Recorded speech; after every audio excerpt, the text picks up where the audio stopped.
to laughter, comes tears.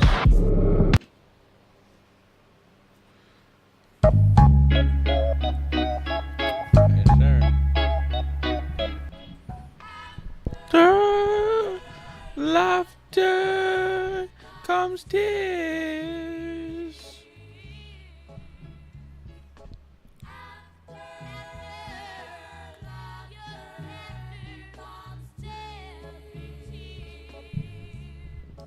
According to the nature of a kind argument, moral status is not determined by individuals' intrinsic capacity taken in isolation, rather it's grounded um, in normal or characteristic capacities, and the kind to which individuals belong. Capacities such as rationality, moral agency, and the ability to adopt judgment. Sensitive attitudes are taken to be the ultimate source of moral status and basic moral rights. However, on this view, an individual need not themselves possess these capacities in order to have moral status. It is sufficient that they belong to the kind whose membership normally or characteristically possess them. Since rationality and moral agency are said to be normal features of humankind, all human beings are taken to have moral status in virtue of their kind membership alone. Like, this sounds like Nathan Nomis' property by association principle. So this means kind that individual X gets property because it is common among kind Y to have that property. He gives some reductios such as imagine that everyone initially at the dawn of history had black hair, then there was the first genetic human being with blonde hair. Certainly it wouldn't be the case that this blonde-haired individual actually has black hair, because it so happened that the whole kind membership has black hair. So the association of that property would just be nonsensical, same as in the case of the classroom. An example that is given whereby you have a student who is failing, but because the class is passing, that somehow the student has passed because the class is passed as well. So it sounds similar to that part.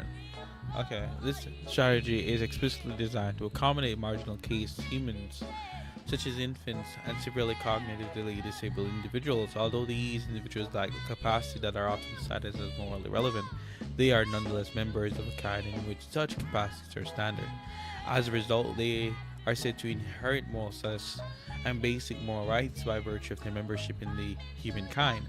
Proponents of this view often stress that it is a mistake to search for a morally relevant intrinsic difference between all humans and non-human animals. Moral status, they argue, is no matter of the individual intrinsic properties, but of belonging to a certain kind. Carl Cohen, for example, maintains that human beings who are unable, because of a disability to perform the moral function natural to human beings, are not thereby excluded from the moral community, since the issue is one of the kind rather than individual capacity. The nature of a kind argument is also employed to resist the argument for marginal cases in animal ethics. According to that argument, if marginal humans who lack rationality or moral agency nonetheless possess full moral status, then non-human animals with comparable cognitive capacities should also possess moral status. The nature of a kind response denies this conclusion by insisting marginal humans and cognitive similarity animals differ in kind, even if they're similar individual capacities. Humans are said to belong to a kind whose members are normally rational and morally responsible, whereas non-human animals belong to the kind in which these capacities are not normal. Moral status therefore attaches to all humans but not all animals, despite similarity at the level of individual traits. Defenders of this approach include Carl Cohen, Michael Cox, Michael Allen Fox, and Thomas Scallon.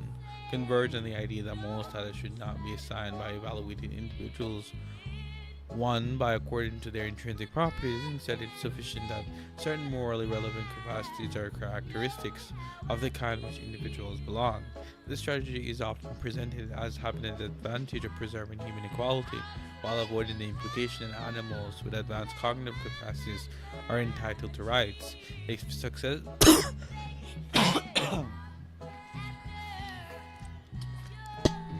successful, the nature of a kind argument would justify inclusion of all humans within the moral community while excluding non-human animals, even if the cases where animals are cognitively comparable to marginal humans. However, despite its initial appeal, I will argue that this strategy fails. Granted moral status in the kind membership raises serious conceptual and normative difficulties that undermine its ability to justify the sharp moral divide it seeks to draw between humans and other animals. Objections to the argument. 1. Species and arbitrariness. The first objection I want to pursue argues that the nature of a kind argument is that it contains an obvious level of arbitrarity or arbitrariness. Why should we select species as a reference point for the kind which we belong to? Just as I belong to the kind Homo sapien, I also belong to the kind male, white Australian, 24 years old, able-bodied, etc. We don't seem to derive or value from what norms for or race, gender, nationality. So why should we use species as the morally relevant kind? Unless an independently motivated, morally relevant reason can be provided, selecting species as the reference point is arbitrary and thus not accepted. Response 1. Species membership is epistemically useful for induction. Therefore, it is the right level of classification for grounding moral status. This move made by Lee and Jor, Kang, and Orderberg and others in different forms.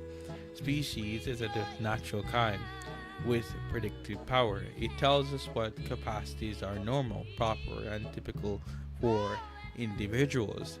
Therefore, it is not arbitrary to ground moral status in the normal capacities of the species. Reply 1. By Isaacus, inductive power is epistemically relevant for description, not evaluation. Induction can help us discover unknown properties of individuals by appealing to what typical for their group. For example, the organism is a tiger, so I predict that they have stripes. Or this plant is an orchid, and I expect bilitary symmetry. That is an epistemic predictive used of induction. But in species norm arguments, induction is not being used to discover unknown traits. We already know the relevant facts. We know a severely mentally disabled person cannot reason. There's nothing left to discover. No inductive inference is required. The question we're asking is evaluative, not epistemic. Does the absence of rationality in this individual matter morally? Induction has no special authority in answering evaluative questions, only epistemic ones, but we already have great epistemic access to the marginal cases. It seems unclear why the inductive power of species has moral relevance over the other kinds. Appealing to the inductive salience concedes the metaphysical point. If a species is epistemically useful, therefore it's morally relevant, they are implicitly conceding that species membership is not intrinsically morally significant. That is, it's not morally fundamental, and that it is being chosen for practical, not principled reasons. This contradicts species' own claim that moral status is grounded in intrinsic properties of human nature. Inductive convenience cannot ground intrinsic worth. Reply 2. Species is not the most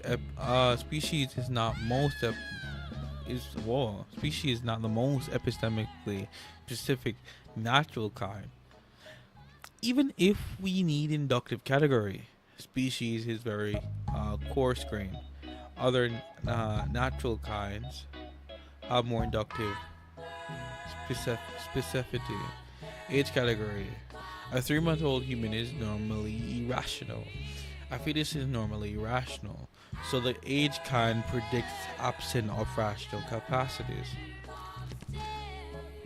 Sex category. Male and females differ in various cognitive, hormonal, and developmental traits. If we are really privileged in inductive power, male Homo sapiens or female Homo sapien is more predictive than Homo sapien. Developmental stage. If inductive power justified moral relevance, it would force us to use age, developmental stage, sex, neurological subtypes. Thus, if inductive epistemic salience were the criterions for identifying the moral relevant kind, the species would not choose species. They would use age, sex, developmental categories. But they do not, because those categories would force them to admit some disabled individuals do not belong to a rational kind. So the appeal to inductive salience is not principled, it's opportunistic. It is deployed only because species happen to preserve the conclusion that the theorist wants. All humans in and all animals out. That makes the reasoning circular. Response 2: species membership is a natural kind. Defender of not nature of a kind argument may respond that the kind species is a natural kind, one which objectively exists, as opposed to man-made socially constructed kinds like nationality or gender. It's therefore privileging one kind over the other kind.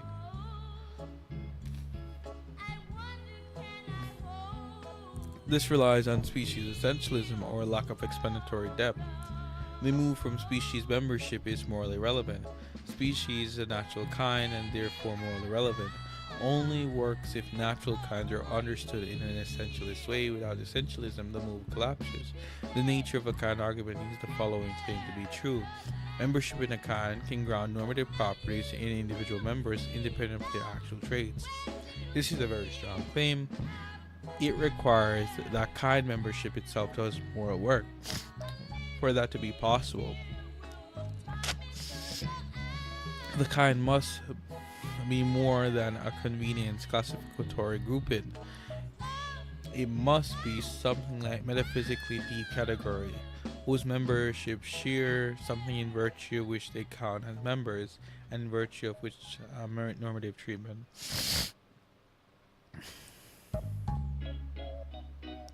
This is exactly what essentialism supplies. If human beings share an essence, then species Homo sapien is not just a grouping but a metaphysically privileged category. Membership is not accidental. Reflect what that thing is.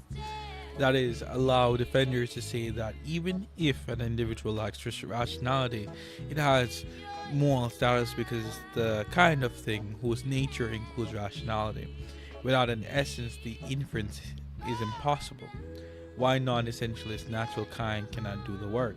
Most contemporary philosophers of biology accept non-essentialist accounts of natural kinds, such as cluster kinds, homeostatic property clusters kinds, historic lineage kinds, or pragmatically useful groups for induction. And these views are not defined by necessarily insufficient conditions.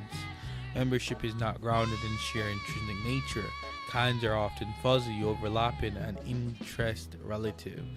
Their primary function is epistemic, not metaphysical. This is fatal to natural kind argument. If a kind is merely useful, grouping for prediction or explanation, then it cannot ground intrinsic moral properties. It cannot transmit normative status to members who lack relevant traits. Inductive usefulness does not entail moral relevance. A category can be scientifically useful without being normatively authoritative.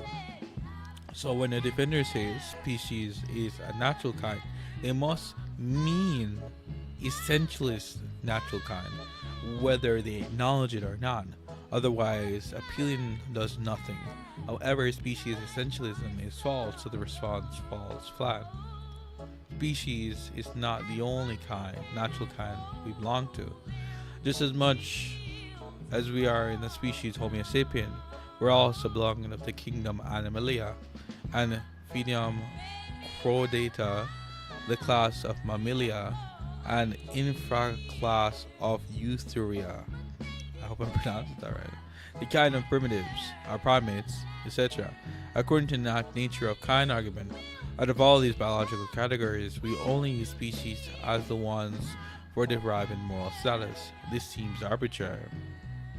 Intuition enduring moral status. A further and deep objection to the nature of kind argument is that grounds moral status is wrong. It's the wrong kind of property altogether.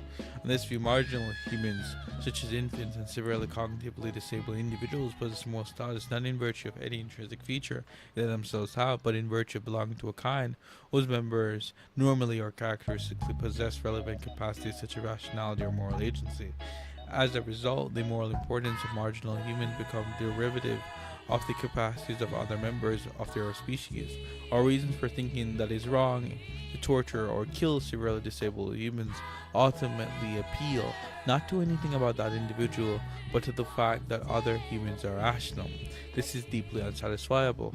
As an account of moral status, intuitively marginal humans matter morally in their own right. They are conscious beings with interests, capable of suffering and of being harmed, and they possess lives that can go better or worse for them. These features appear to explain directly why they are owed moral consideration. The nature of a kind argument by conscience locates the source of their moral worth in a relation fact about group membership rather than any property of the individual. Moral status is thereby grounded in the relation between individual and population, rather than in what the individual is like. It sits uneasily with the widely held view that dignity and moral worth are deep facts about individuals, obtaining in virtue of who they are rather than who they are grouped with. Worse still, grounded moral status in membership renders moral worth an accidental property. On the species' norm account, humans possess moral status because humans contingently happen to be a kind whose members normally have higher mental status or mental capacities. There's nothing about being human as such that guarantees possession of these capacities. This implies that there is a possible world in which biological humans being exist, but in which no member of the species ever develop rationality or moral agency. In such worlds, humans would not belong to a kind whose members characteristically possess the relevant capacities, and therefore, on the nature of kind view, would lack full moral status. Moral worth thus becomes a hostage to population level facts about evolutionary contingencies rather than something inherent in individuals. Response 1. It's still about the individual properties of nature. Defenders of the natural kind argument may respond that this objection misunderstands the view. They may insist the marginal humans are not valuable merely because of what other human beings are like, but because of their sheer in a common human nature. The appeal to kind membership, they might argue, is not an appeal to association with others, but to what the individual essentially is. Reply 1. This is either false or reintroduces essentialism. This response fails unless it supplements by a substantive account of human nature. If sure that nature is to be grounded in moral status, the nature must manifest in morally relevant ways in the individuals. Yet marginal humans permanently lack the very capacity said to define the nature. Simply asserting that they possess the nature without explaining how it grounds moral status independent of actual capacities collapses back into the claim that moral status conferred by group membership. The appeal to nature does no explanatory work unless it reintroduces its very intrinsic properties. The theory was designed to avoid. Either kind membership is merely defined by explanatory pragmatic reasons outlined above, or it is essentialist. It therefore either lacks moral explanatory depth or again relies on essentialism. Response 2. This isn't problematic. Alternatively, defenders may concede that moral status is relational but deny that this is problematic. They may argue that many morally relevant properties are relational and that grounding worth in kind membership is no more objectionable than grounding it in social relations or practices. Reply 2. Response 2. However, this response fails to appreciate the distinctive role of moral status plays. Moral status is meant to explain why harm in an individual is wrong in virtue of the harm done to the individual. A relational account that makes moral worth dependent on facts about others does not explain why the individual suffers or deprivation is morally significant. It merely identifies conditions under which we happen to extend protection. The fundamental problem then is that nature of a kind argument fails to ground moral status in the features that make harm morally bad. It explains inclusion within the moral community by appealing to classification rather than identifying what it is about an individual that makes them a proper object of moral consideration or concern. In doing so, it preserves human inclusion at the cost of implausible account of why humans, especially marginal humans, matter morally at all. Inductive evidence against normative properties by kind membership. We can conduct an inductive argument against species norm account by explaining how normative properties function in other domains: aesthetic merit, epistemic justification, moral desert, virtue, and prudential value all supervene on individual characteristics rather on what is normal for a group. A bad artwork does not inherently a bad artwork does not inherently beautiful. A bad artwork doesn't inherit its beauty. A bad artwork does not inherit beauty from masterworks in the same gallery. A novice does not inherit epistemic justification from experts in the same department. An innocent person does not inherit guilt from a group of criminals. Normative value is never distributed by association or kind membership. The species norm view is therefore an unmotivated exception. It uniquely claims that moral significance of rationality transfers from pragmatic members of the human species to non-rational individuals purely by virtue of group membership. Yet this violates the general structure of normative explanation across all other evaluative domains. Without independent justification for treating moral status as uniquely collectivist, the species norm argument collapses into an arbitrary and anomalous form of normative association. Aesthetic value. Value does not transfer from pragmatic artworks to defective ones. Imagine a gallery where most artworks are masterful, but one artwork is amateurish and poorly constructed. Even though the amateurish piece belongs to the same class artwork in this gallery, it does not inherit the aesthetic value of others. Aesthetic value is not distributable by association. If it were, we could raise the value of bad painting simply by hanging them near good ones. No aesthetic theory endorses this. Epistemic value, being a part of a group reliable knowers, does not make your belief justified. Suppose 5 expert mathematicians and 1 novice are all part of the same research group. The expert beliefs about number theories are justified. The novice beliefs about the same topic is not justified, merely because they belong to the group. Epistemic justification attached to the person because of their actual cognitive state, not the average or normal cognitive state of their epistemic community. There is no epistemic inheritance by association. Moral desert. A person's moral desert depends on their own features, not their group norms. If a person commits a crime, their guilt is not diminished because most members of their ethnic or social group are innocent. Nor is an innocent person guilty because for one group, we do not treat someone as deserving praise, blame, or punishment because they belong to the group whose members are normally possessing of those traits. Prudential value. Well-being is not inherited from group norm. If most members of a species or group flourish in harsh environments, that doesn't guarantee flourishing for those individuals who cannot tolerate them. Flourishing depends on individual actual capacities, not what's normal for their group. This leads to a powerful inductive generalization. In every normative domain we know, normativity supervenes on individual level properties, not on group level normativity. To posit that moral status alone is determined by what is normal for the kind is an unmotivated exception that contradicts the entire structure of normative reasoning.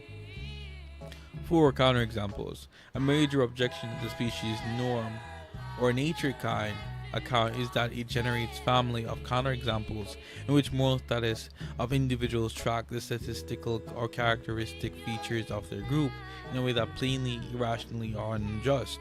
The core structure of the view is that full moral status is grounded in the possession of certain higher mental capacities such as rationality, moral agency, or judgment-sensitive attitudes. But these capacities need not be possessed by the individual. It is enough that they are normal or characteristic to the kind to which the individual belongs. This is supposed to explain why marginal cases have full moral status, while non-human animals do not. Even where the animals are cognitively comparable to marginal cases, yet once the view is applied consistently, it yields a verdicts that are difficult to reconcile with any plausible conception of moral status as tracking what is morally significant about individuals.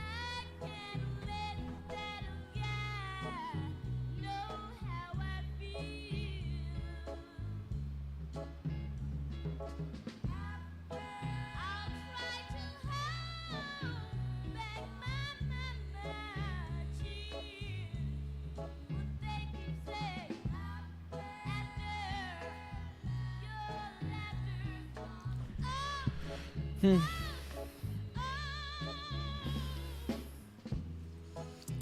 First counterexample is McMahon's super chimp. Imagine a chimpanzee who, through mutation or gene therapy, acquired capacity for higher mental functions and becomes our cognitive equal. If moral status is grounded in relevant mental capacity, it's hard to see how it could be permissible to treat this being as if it lacked them. Yet the species norm view implies exactly that, because chimps are not the kind of whose members characteristically possess higher mental capacities. The super chimp, despite being able to think, speak, and deliberate much like us, would lack moral status. At the same time, severe cognitively disabled humans who permanently lack those capacities would retain full moral status, solely because they belong to a kind whose memberships typically possess them. This seems to invert the moral facts. It makes it permissible to deny robust moral protection to a being who possesses the eligible status ground in property, while granting them to beings who lack those properties entirely.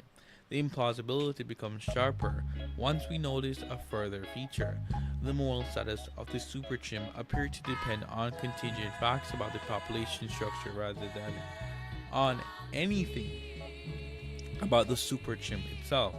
If the super chimp were the only member of its relevant kind, or it were enough such cognitive sophistication chimps for the capacity to become characteristic, then the theory would attribute full moral status, while the individual remains physically and psychologically the same across those scenarios. But the individual remains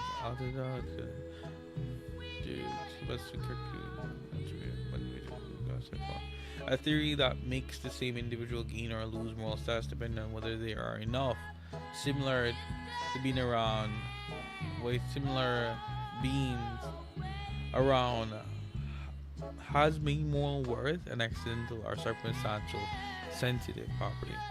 That is deeply counterintuitive for any view that takes moral status to be grounded in what an individual is like rather than demographic facts surrounding population. The same pattern appears in the canine brain transplant case. Suppose John's brain is transplanted into the body of a dog. John's body becomes permanently unconscious, and the dog body wakes up with John memories, consciousness, reasoning ability, and personality. Intuitively, the being that wakes has the moral status of a person. Yet the species norm account implies that the being that because dogs are not rational kind, the dog-bodied John lacks full moral status. The defenders can try to escape by claiming that there's still a human organism present because the brain suffices for orgasmic identity. But this appeal is unstable. It relies on contentious metaphysics about organisms and brains. And it's also threatened to detach moral status and from very capacities that were supposed to grant it. Okay. Immoral status follows the brain, Rather than kind membership, the theory is no longer a kind-based theory. Alternatively, the defenders may say the dog underwent a change, a substantial change, underwent a change in kind, perhaps becoming a new kind with rational capacities, but this is ad hoc and generates new problems. If radically exceeding species typical cognition causes a change of kind, then severely cognitively disabled humans who fall radically below species typical cognition should not count as belonging to different kind. Wait, should also count as belonging to a different kind. This is precisely what the theory was designed to avoid. The underlying point is that the kind-based view cannot accommodate the obvious moral significance of individual cognitive and experiential life without collapsing into individualistic accounts of moral status. The pandemic scenario exposes the same instability at the level of population change. Suppose a virus causes a genetic change such that most humans, eventually a majority, lack rationality. An aversion of the species norm view equates norm with statistical typicality. Humans would cease to be rational and kind and therefore lose full moral status. That result is absurd. Even if defenders respond by shifting from statistical normativity to normative notions of function, the case still pressures them to explain what fixes the relevant human function and why it is immune to population level change. If the function is grounded in evolutionary history or statistical pattern, then the pandemic pressure reappears. If it is grounded in a robust essence of teleology, then the view inherits the metaphysical difficulties of essentialism. In either case, the example illustrates a general flaw. A theory of moral status should not make fundamental moral protection hostage to contingent facts about most members of a group happen to be like at a time, or over arbitrarily selected historical window. Now, okay, this is fun. This is nice. This is a really cool article. Bro, this Isaac is goated. This is awesome. The radical ontology. So, oh my god, I said ontology. Jesus Christ. I am not top 10. I'll give it a second.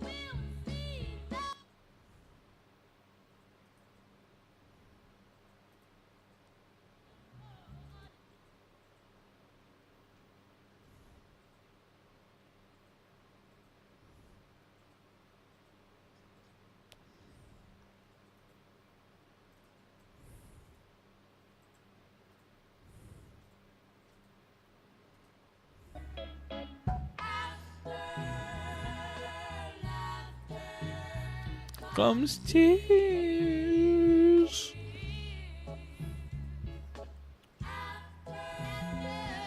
The radical analogy sharpens the structural flaw. Suppose the theory's principle is that belonging to a group that generally exceeds some rationality threshold is sufficient for direct moral consideration.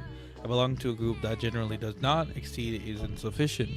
If we apply the same structure to race, we'd get an important conclusion. If we were discovered, hypothetically, that one racial group on average exceeded the threshold while another did not, the theory would imply it is permissible to deny direct moral consideration to individuals of the latter group, even when particular individuals exceed the threshold, and grant moral status to marginal members or of the former group, even when they fall below it. This is not merely an emotional reaction. It reveals a justificatory pattern of species norm argument is a form of group-based moral status assignment that would be condemned as arbitrary and discriminatory in any other context. This defender will insist that species is relevant in the way race is not, perhaps because species differences are large, or because species is a natural kind. But that reply does not address the underlying point. The wrongness in racial case is not that the categories are socially constructed, but that the theory uses group averages to allocate basic moral standing to individuals in a way that overrides individual facts. If that is what is objectionable in the racial case, then the same structure is objectable in species case unless an additional premise is supplied explaining why group membership is morally authoritative, a determinant of basic moral status.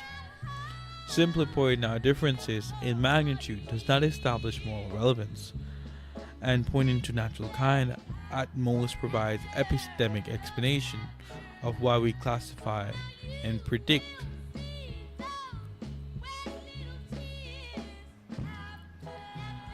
Not a moral explanation of why an individual who lacks relevant capacities nonetheless inherits full moral rights, or why an individual who has them can be denied such rights.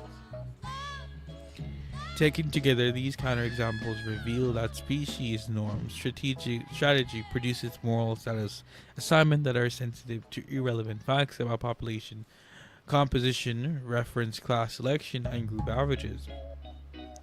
It implies that cognitively sophisticated non-humans can lack full moral status purely because they are not surrounded by enough similar beings, while cognitively comparable humans retain full status purely because of other members of their species are typically rational. It implies the same individual could gain or lose moral status across possible worlds without any change in their intrinsic mental life, simply because of changes in species typicality, and it lends itself to discriminatory analogous once its justificatory structure is made explicit. A theory that makes most sense depending on this way on demographic or statistical profile of reference class does not track what is morally significant about in the individuals, and it cannot plausibly serve as a stable foundation for the sharp moral divide it aims to defend between humans and other animals. Horizontal arbitrariness and vagueness. A further and even more damaging objection to the species norm account is that it relies on a conception of species membership that is far too indeterminate, biologically artificial, and morally relevant to serve as a foundation for moral status. Even if one grants the kind membership can in principle ground moral status, the appeal to species fail because there is no non-arbitrary morally defensible way to specify what is to belong to a species, nor any plausible explanation of why such membership should determine basic moral standing. Biological definitions of species are notoriously complex and contested. One common criterion applies to the ability to interbreed and produce fertile offsprings, but it is deeply implausible to hold that an individual's moral status depends on the fact about reproductive capacities of others, particularly their parents or close relatives. It seems unjust to say that the mean right, because of its parents, could produce fertile offspring with certain others, or that of non-human animals, lack moral status simply because they have misfortune of having the wrong lineage. Moral status should not hinge on reproductive facts that may have no connection to the individual's own capacities, interests, or experiences. The problem becomes clear once we consider ring species and evolutionary continuity. In ring species, such as certain gulls, salamanders, and warblers, neighboring populations can interbreed with one another, even though the population at the opposite ends of the ring cannot. This shows that species boundaries are not sharp but gradual. What appears spatially in the ring species must also occur temporally in evolution. There is a continuous chain of population connecting modern humans to earlier hominins, and ultimately to non-human species. Each generation could interbreed with the adjacent generations, even though distant ancestors could not interbreed with us. This means that moral distinctions between humans and non-humans depend on crucially on the accidental fact that intermediate populations no longer exist.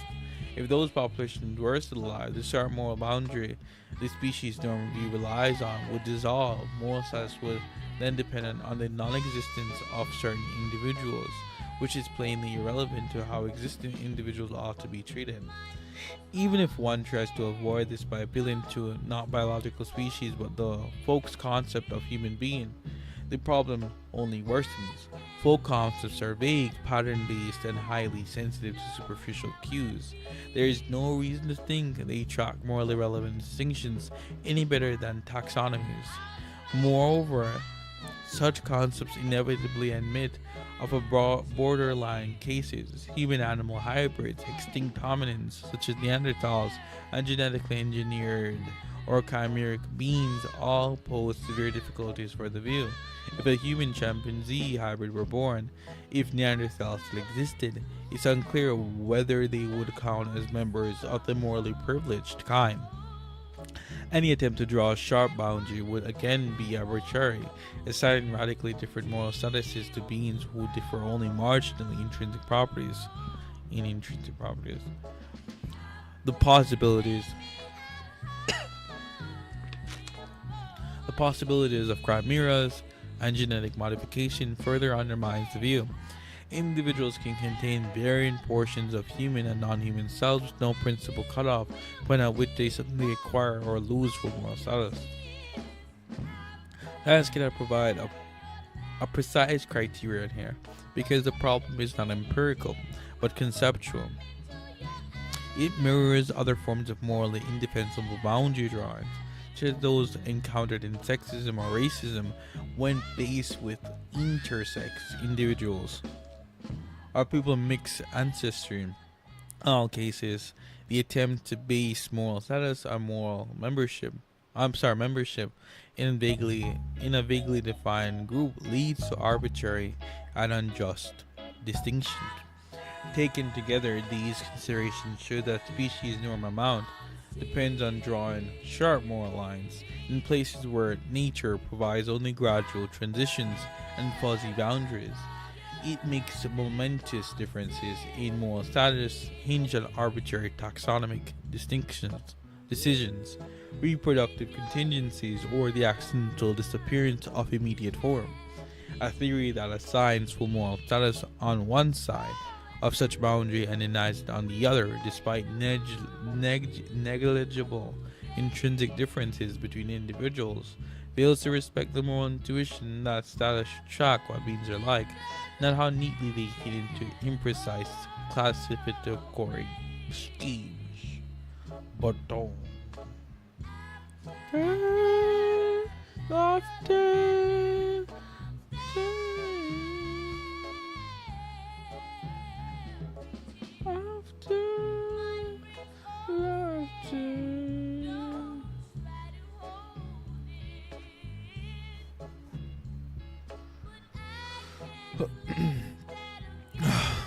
Six theoretical considerations on simplicity.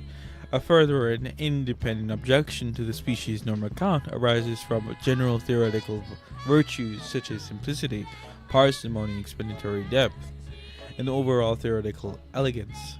When competing theories aim to explain the same moral phenomenon, preferences should be given to the theory that does so with fewer controversial assumptions, less ontological commitments, and a greater explanatory unity.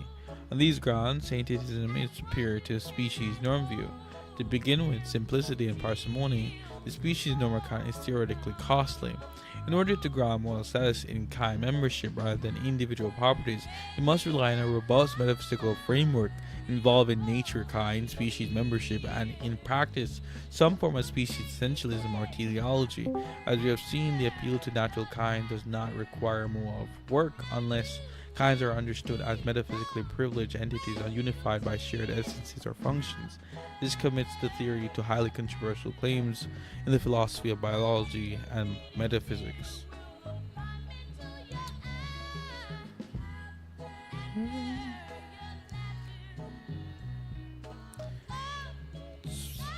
Wait, are you pro-choice? Oh yeah, I am. I am. You got something wrong with that? Wait, who are you talking to? Is musical as a person or is that a bot? No, you asked me if I'm pro-choice. I am. Yeah, is musical an actual person or is that a bot? No, it's a I can't bot. see it. I was trying to play a music, Wait, which so is. who are you talking to when I joined? Oh, I like to read out loud sometimes. It helps. Oh, huh, okay. So you're pro-choice. I I'm I pro-life. Want to debate? what's your argument? Well, I was actually gonna ask you what's your Oh argument, no unless no you no! want me to Come on, present mine first. I come mean, on, I can man. present mine first. Yeah, I Go don't ahead. mind. It consists Um, of two premises and one conclusion. go ahead. Premise one: what makes killing wrong is that it deprives a being of a valuable future. You agree? Oh, I see. Okay, keep going. What's Wait, P2? hold on. Do you agree with premise one? Mm,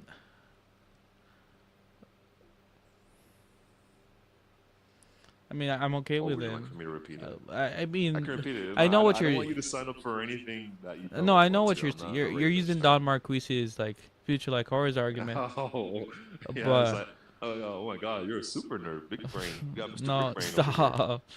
Oh, you're so How do you flattering. know that, bro? I just got introduced to this argument like an hour ago. I'm trying to master it. How Um, do you know that?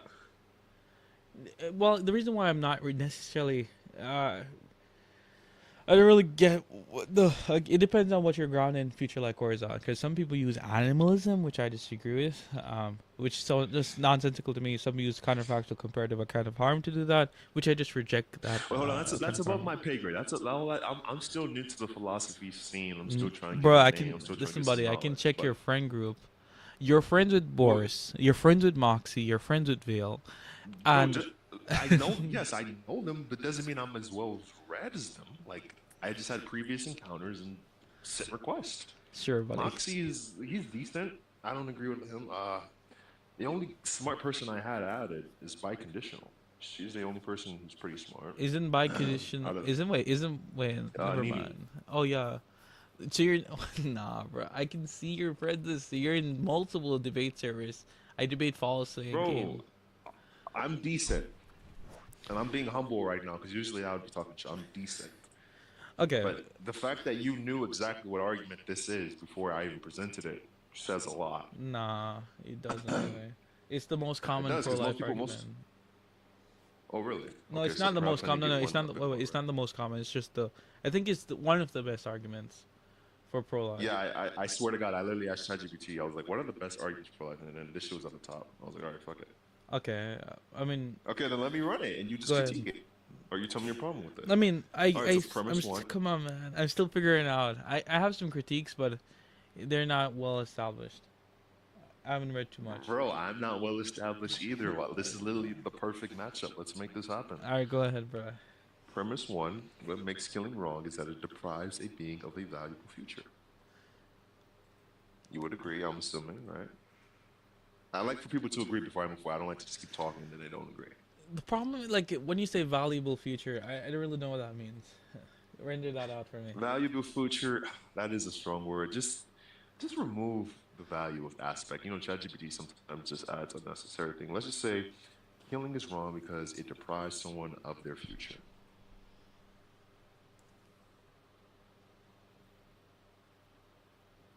Okay, I just. But that assumes that You know, the thing is, Yo, just no, go ahead. well, it assumes the fetus. I don't really know what you mean by future because But here's the thing. I never said the word fetus. And it's funny because this argument and why I chose this argument amongst the other options is that it takes a different approach. It doesn't start off with saying, okay, an organism is a fetus and this shit is a human. Like it doesn't. It just instantly takes like what is murder. Like that's why it's like, I guess what makes this argument good. But no, I never said the word fetus, like, and that's why I like that, because actually I presented this argument a couple times before I joined. I was trying to debate some true choices, but they were being incredibly difficult. It's okay. So I didn't get to really get to it. And a lot of people were literally just not granting P1. And I'm like, brother, all P1 is saying is why killing is wrong. Like, it's self-explanatory. Like, just agree. Like, I and they're like, no, I don't know. want to grant you it. I And I'm like, oh why are my people god, getting bro. stuck on premise one? I can grant that killing Thank you. can be wrong because again, yes, he does deprive you of all that stuff, but Yeah, it's literally self-explanatory. Thank you. okay, keep going, Premise buddy. two, a fetus has a future like ours. Okay, that's where I contend. Right? Yeah, I would contend What that. part do you disagree with? I would just say the Oh, fetus. contend on. Yeah, I I don't know what he means for a fetus to have a future like ours. What does that mean? How are you Well, it's grant? a human. Okay, it's a human. A fetus is obviously an early biological development stage that still has X amount of stages to go through. And obviously, if you have X amount of stages to go through, that entails temporal, which entails time. And It's this dude. obviously is a future. This is a future. Like, Brother, it's you're larping. self-explanatory. It's Dude, you said temporal. Listen, I bro. know these words too much. I swear You're larp. on my mother's life, on my mother's life, Your mother is on my dead. fucking heartbeat. Your My mother mother's is life. I dead. call her right now. On my heartbeat, I just learned the term temporal fucking 3 days ago because I was running Avicenna's argument, and that's an argument for God's existence on this one guy, and he was asking me some shit, and then I asked him, and it said temporal, and it was a contradiction. That's a whole other conversation, but I Okay. literally just learned that word. But the only reason what future like ours is because the fetus is obviously in the early development stage, so it clearly has a future because it has to grow and get into a different biological stage. Like it has to further its growth. So that's what I mean by a fetus has a future like ours. Now, sure, the future might be cut short, but it does not dispute that it has a future. Okay, but to go back to T1, whereby something is deprived, usually the deprivation account is dependent on the counterfactual account, like really dependent on that. So I don't know how you're gonna like cash out what theory of harm are you using to say that it's gonna be harmful towards the fetus? Oh, bro, I don't even know. See, I was just in the VC and some nigga kept asking me that. I was like, bro, what are you asking me? Okay, I know I'm being bad faith because I'm gonna, Give me a you know, second.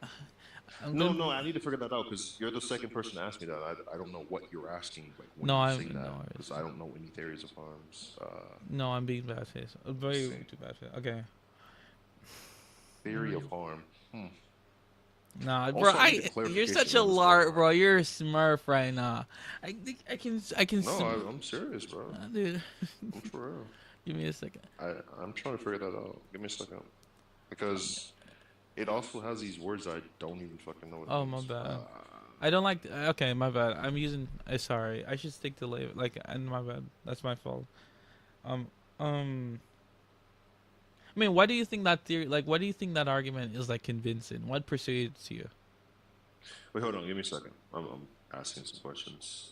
It was the first argument that popped up when I asked for a philosophical argument for pro-life. It was literally the first argument. It was like 6 arguments presented. I just choose the first one. But what does prima facie mean? And what does it mean? Dude, why? You know what prima facie means, bro? No, prima facie? Yes, I don't know what the fuck that means. Okay. I've never seen that shit in my life. Okay, hold on. Prima facie. No, at first face or first appearance. I'm thinking something is wrong unless overridden by a stronger moral reason. So, abortion is.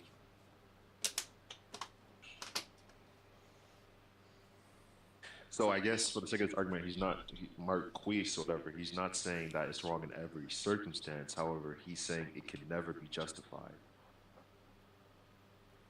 Wait, that doesn't. Wait, what? He is not saying it is always wrong in every circumstance. It can. Oh, I'm stupid as fuck. Okay, he is not saying that it is wrong in every circumstance. He is saying it can never be justified. He is saying well, he is not saying. He is saying it is wrong by default unless there is some powerful countervailing reason defense, extreme medical case. Think of it like this: lying is prima facie wrong, but lying to save someone from a murder may override it. It means morally wrong in general, all else being equal. I still don't know what the fuck this shit means. I can explain if you want. Like, Oh, I guess it's like at face value. Like, for example, if, like, let's say your life was at stake and your killer was looking for you, and I'd be like, he's not here, but you were here, and I did it for the sake of your life. That would be like prima facie or some shit, I guess. Something is wrong unless it's overridden. Yeah, it's something is wrong unless it's overridden by a stronger moral reason. That's prima facie. Okay, what does theory of because you're like the second person to ask me this shit. my bad. What does what theory of harm mean? When someone says what's the theory of, no, because I don't like when people ask me questions like that. What makes something harmful in the first place? Because harm isn't self-explanatory. Deprivation theory of harm, experiential, interest-based theory. So there's only 3 theories of harm, or what? No, They there's only gave me 3. no worries.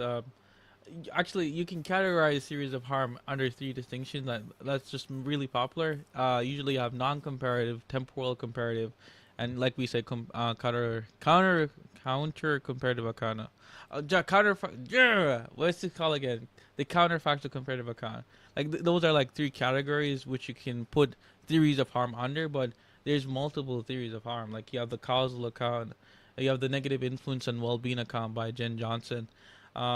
You have the harmed, like there's literally a theory of harm called harmed, which mostly just talk about prudential well-being.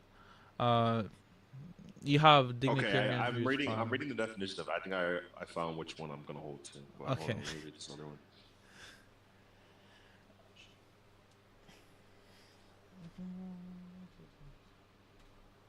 Okay, so I certainly don't hold to interest-based theory. That one doesn't seem coherent at all. Harm equals frustration of your interest. You could You're hold harmed to when your interest. interests are blocked. You could hold to it No, and be that- pro-life.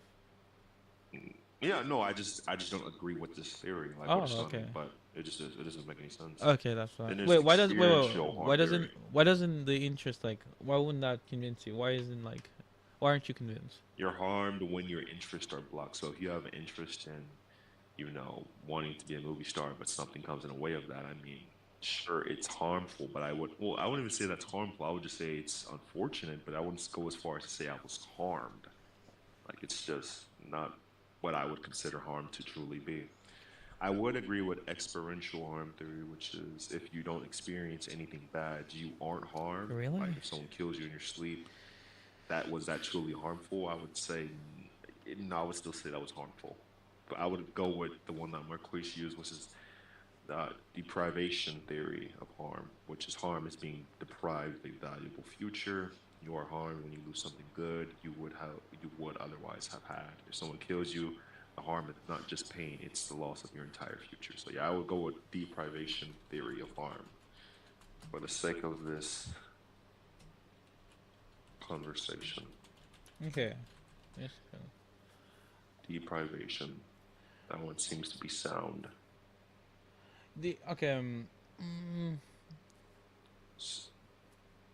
Okay, so prima facie means wrong by default unless it's overridden. And theory of harm is explanation of what makes something count as harm. Got it. Learn something new every fucking day. It's fine. Okay. I mean, So now let me go back to the argument. okay, go back to the argument. So how are you grounding future like course? What do you mean by future? How are we depriving something? Future in terms of their conscious, I'm not going to say conscious, but future in terms of subconscious and conscious experiences too prolonged. So, like I said, a fetus is obviously at an early biological stage, therefore it has X amount of stages to go through. And if you stop that, you robbed it of a future experience, which would have been, the midterm trimester, the third trimester, pregnancy, growing up, and that's what I mean by that. Okay. I just my disagreement here is just that the way you're the fact that you're laughing your ass off, right? Come on, man. Oh, okay. I'm chilling. Okay, you chill. Okay. Uh, I mean, though dude, why okay, did I say something funny or dude. confused? I feel like if I search you up on YouTube, you're probably gonna be there debating against people like Eric. I'm actually thinking about getting into that type of shit, but I'm not well ready yet. Oh, But no worries. what's going to be your critique? That's like you were about to say something. I mean, the common critique, I guess, like I would just attack the counterfactual comparative account you're using, in regards to like that theory of harm, instead of fully just future like ours, because I would just say that future like ours is dependent on that harm theory. Um, I would just Yeah, but say, then we're like, but correct me if I'm wrong. If you do that, we're not even debating abortion anymore. Which is why I don't understand, like, why do people bring up theories and debates? Because it's like, if you say a theory that the person disagrees with, then you're just going to debate on what theory is more coherent. And by the time you did all that, you don't even want to return to the actual argument, I, I, unless I I have it wrong. guess, but I mean, if a theory presupposes this theory of harm and it's necessary for that theory to make sense, right? Necessary for that abortion argument to make sense. I don't see what's wrong with questioning the presupposition within the argument itself. Like if you hold to, let's say, I'm trying to think of a simple thing because assume you're new. I'm gonna pretend you're new to debate now. So let's say Well, you, hold on. Here's the problem. The yeah, three harms that I just read out, even if you didn't hold to my harm, every harm that is literally being done here technically would still fit. I mean, not necessarily. interest Would harm, you're harmed when your interests are blocked. The fetus kind of has an interest, well, not consciously at least, that's being blocked if you kill it. Experimental harm, that's still killing the fetus. Like, it's pain. Even if it doesn't feel it, you're still killing it. Like, all three theories of harm support this. I mean, I would just disagree. Like, if you use experiential welfare and say that the fetus has experiential welfare prior to 24 weeks when you have thymocortical connection, then that would just be nonsensical. I just don't see how you'd say that there's some experience going on prior to the structure necessary to feel experience or have experience. Repeat that last part. I'm using too much big word. It's a bad habit. My bad.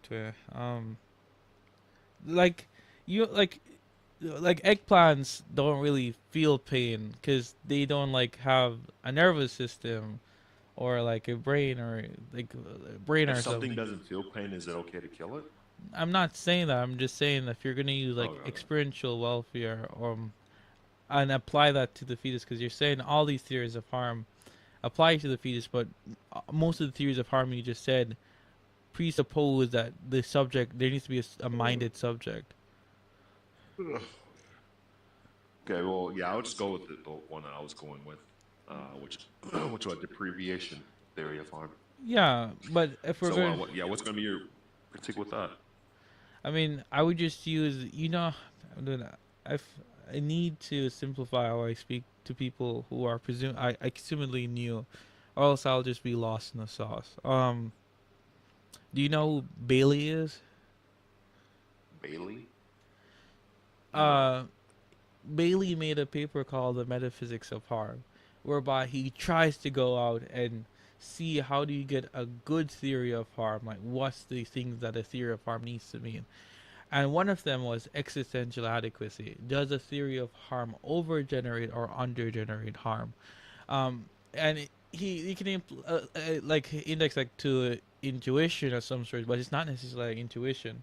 So I can give you an example. Let's say a child runs after a butterfly, and walks into a toy store. That will give her less units of joy or something like that than if it were she went into. I will need to structure this properly. Let's say a child passes two toy stores, A and B. A makes her less happy, and B would have made her more happy. Under the counterfactual comparative account, it seems as though she's been going to shop A deprives her or harms her because she hasn't benefited, as though she hasn't, because she didn't go to B. You understand? I hope I'm explaining this right. Um, Yeah. I like It to seems draw like it. that would be the interest harm, whatever that one was. Interest harm. Yeah, it seems like that would be interest based. It seems like what you just explained. Your harm when your interests are blocked. Anything that is a frustration of your interests, you are literally being harmed. No, That I falls would under disagree. interest-based theory. I would disagree. Well, at least according to ChatGPT, that Uh, would be literally interest-based.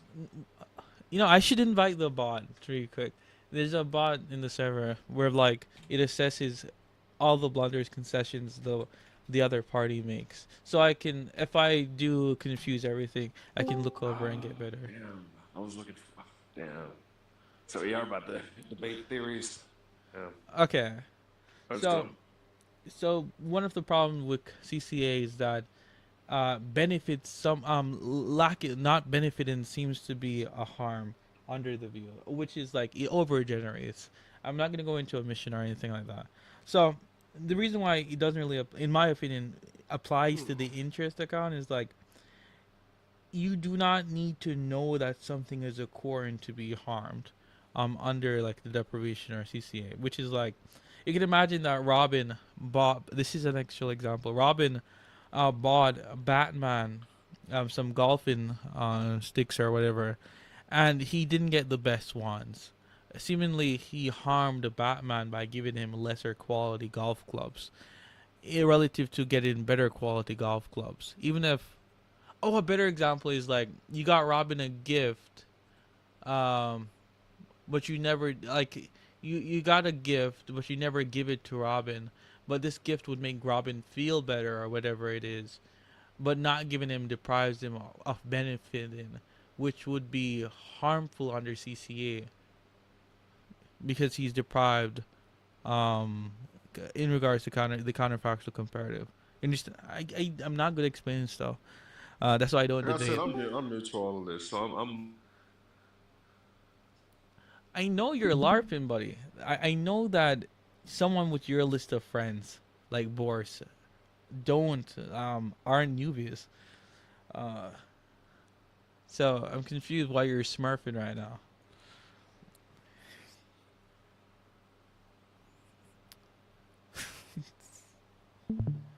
Oh, brother. Is that Vex? Yeah, which facts? Hey, yo, Vex. You see this guy right here? He's a high tier smurfing, so he can beat me up. Okay? He's, he's pretending that Yeah, go ahead. Yeah, no, go ahead and debate him. yeah. Yeah, Uh, go I think he disengaged. I think he's probably doing something right now. Anyway, what are you reading? Oh, I'm just reading. I'm prepping for a debate, so I'm just reading through articles right now. But Oxy joined, and he wanted to debate about he's pro-life, so he asked to debate. But I don't have. It's the mode that people shame Epstein. Wait, what? Where are you seeing this? Where are you seeing this? Dude, what the I just saw it, bro. I think it was like in like text debate or something. I don't know. It's immoral people shame Epstein. Okay. I mean,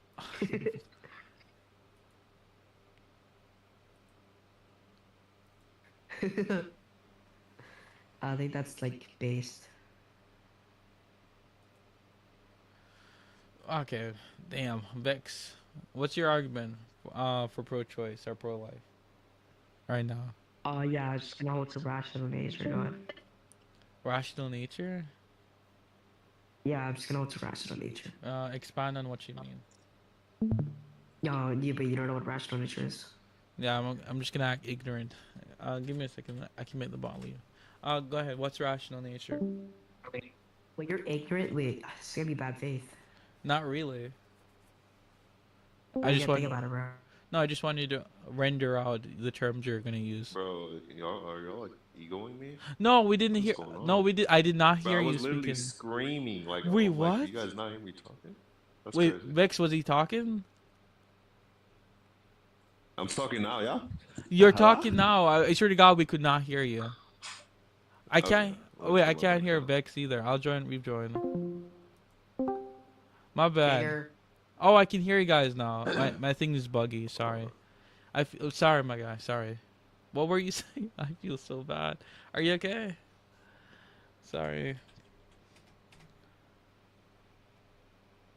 Oh, now I bugged the whole bot. Jesus Christ. Okay, what are you saying? Unless you guys got on mute again, I don't know. Oxy, what were you saying? Yeah, I was saying, well, when you couldn't hear me, I was like, can we just return to the argument Oh, my bad. Sorry. instead of like discussing all these theories and shit?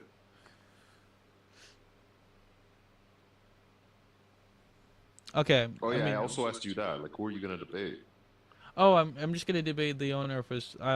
There's a server called the Intelligienta, and the owner of the server, um, he said we should debate on Friday, so I'm like, okay, we can debate on Friday. But he's yeah, I'm just prepping for that. It's, uh, it's just gonna be on speciesism. That's it. Wait, why are you debating him? Are you like trying to get like in the server or some shit? Uh, I mean, I mean, it's just for a fun basically, but also he is the owner of a server with 1,000 people, so I'm like, might as well. I mean, it's a boost on me. Plus, Oh, okay. So deprivation of theory and harm is ethics. the I thought this was previous epistemology. what? Yeah, I Uh, said this in another VC. A guy started laughing at me. He's like, "Yeah, that's not epistemology, bro. What the fuck are you talking about?" I was like, "Oh shit." oh, by the way, the bot made a summary. I'll open up the channel. I closed it off so people didn't see it. Because I'm fixing the prompt in. Look at you can look at the verdict AI. It no longer gives verdicts because I don't want the AI to give verdicts. It just sums up all the concessions, contentions, rebuttals, reasoning, argumentations given by each interlocutor in the conversation. So you should see yourself in it. Um, I check just verdict joined the AI. server, bro. I don't even know what the hell. You just well, I'll check your mod. I'll check the mod out. Um, This, you did just join the server. Dude, and you were invited by Boris. Bro, now I feel like a douchebag because I thought you were like a extreme high tier LARPing as a low tier. I can't hear I Vex by already the told way. you I wasn't 10 times. Sorry, dude. They, but you realize the people you have as friends are thought to be like really really good. So like, my bad, twin. My bad. Is I don't Vex know why you keep saying that. I don't know who you're talking about. talking about Who do who? I have added? You have Boris added. You also have Okay, also which one is Boris? Because I'm. Is it it's BSWRE? the yeah BSWRV, Okay. and you Because also have. someone was telling me like he's like the best debater or some shit. I mean, he's considered the best debater, at least in the Roblox debate com, because he beat up Cardi. Um, you also have Cardi, I think I've seen Moxie. that Cardi kid before. Doesn't he hang out with that faint guy? I don't know. I haven't heard of Cardi in a long time after he dodged the debate with Boris.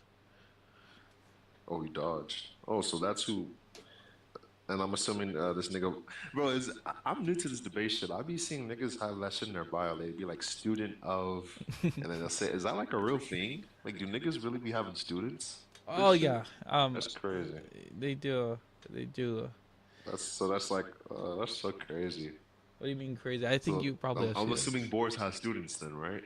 I don't. He has a chat. He has a server that you're in called Debate and Learn Max, and I'm sure there's people who Oh want to yeah, learn I'm from in it. there, but it's like 1,000 fucking tabs. I'm like, bro, what is this?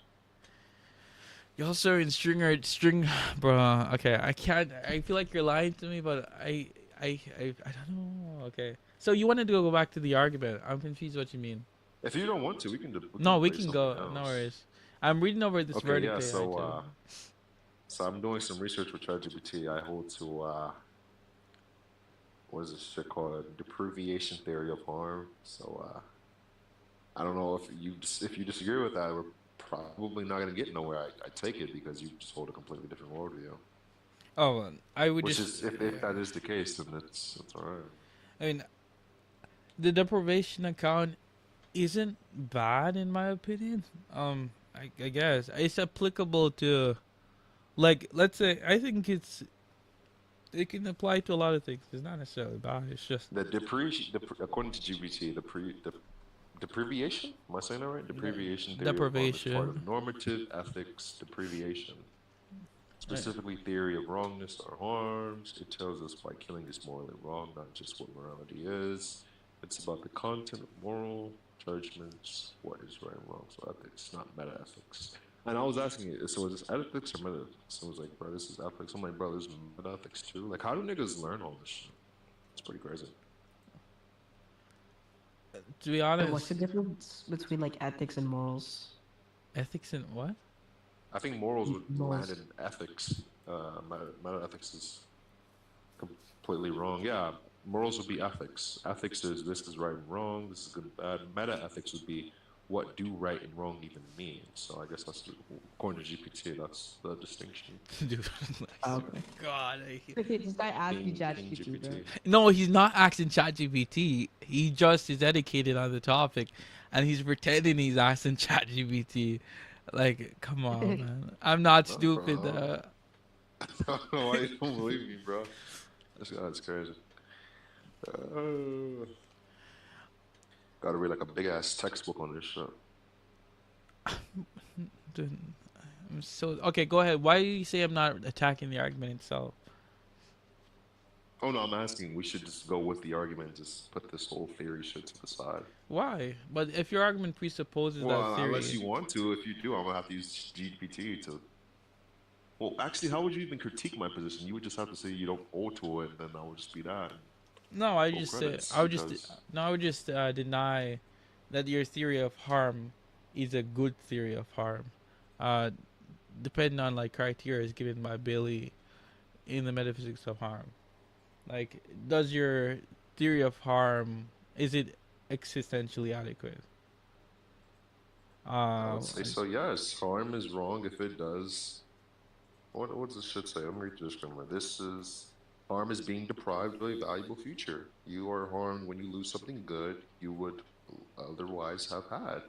If you take away something good from me, whether that be my life, friend's life, or something of extreme value that I really need, that I would have had if you had not took it away, this seems like the most coherent position to hold to. This is harm. You truly harmed me, bro. Like how do you disagree with this, bro? It's incredible. Uh, give. yeah. So to go back to the initial argument, Yeah. Okay. Um. What's the? I'm sorry. So, what do you want me to? If you don't want me to critique the theory of harm that basically baselines future like wars, then what do you want me to critique? oh, the actual argument, like premise two. I think we yeah, premise two. A fetus has a future like ours, which I'm pretty sure I already explained 1,000 times. Therefore, abortion is prima facie seriously wrong. Wait, you hold to the future like ours argument? No, Don Marquise. That's the one I'm running right now. Yo, it's just dollars. Oh yeah, the future like ours. Yeah, yeah. Yo, it's just dollars 2 cents or something. Don Marquise. I'm talking to you, bro. Oh, You already been Is spotted. that like is that your Roblox name? Dollars 2 cents or something? no, I don't play Roblox. That shit is crazy. I don't know how people play that shit. Yeah, nice LARP, bro. I've seen this guy debate on Roblox. Before, Oh, okay. bro. Dollars 2 cents. Bro, why do you guys think I'm bugging? I don't have fucking Roblox. That's crazy. I've heard this guy before, bro. I'm telling you, he's dollars 2 cents. Bro, every nigga on Roblox sounds like me. Everybody has a deep voice. And all the other niggas sound the same. Wait, you say Wait, you the don't dollars- play? Wait. He said he doesn't play Roblox, but he says that every No, person I on don't. I Roblox. don't play Roblox. Never had it. That shit is Yo, corny. this nigga's capping, bro. Dollars 2 cents also holds to the Bro. like ours argument. What the Bro, fuck? get Nene in here, bro. Get Nene in here, bro. You mean Nene? Is it Nene or Nene? What the fuck? It's Nene. I heard niggas call her Nene. It's gotta be Nene. Nobody calls her Nene. She was set it out quick. You know what? How about we just debate something else? Unless, because it doesn't seem like you want to continue this. Yo, wait, So can let's someone like do- critique my argument?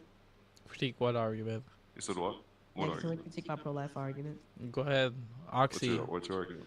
You got this. Well, I'm pro-life, so why would I critique it? Oh, I mean, okay, sure, for the sake of it. Twin, what do you Conversation, yeah, mean? what is Just it? because you're pro-life doesn't mean you can't critique other pro-life arguments. I know. That's why I didn't say it. Oh, okay, So, okay. sure, I'll Sorry, critique it. sorry. Yeah, what is it? So it's probably gonna sound like yeah. So P1 like I'm reading this from the top Let of me my invite head. the Yeah, bot being real center quick. of- Real quick, okay. Yep. Okay, go ahead. Yeah, okay, so beings that possess a rational nature, that is the intrinsic capacity to develop and exercise rational powers, have more worth in virtue of what they are, not merely in virtue of the abilities they currently exercise them. P1. P2 would be the human organism is a single unified substance whose development is internally directed toward Wait, can mature you put it in rational side chat functioning. too, if you don't mind? I want to read Oh it. yeah, I got you. But you want P1 and everything, or Yeah, I'll read it. I just say it fast.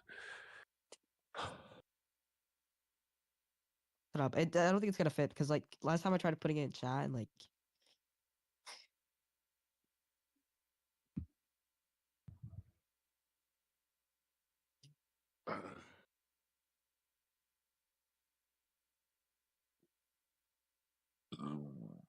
I got the munchies.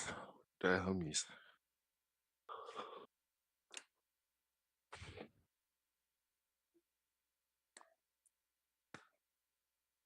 Look like one of them. Go make me some fucking baked chicken with some Japanese sauce. I gotta read this what? What? shit. I read this shit. Beings that possess a rational nature that is intrinsic capacity to develop a virtue of what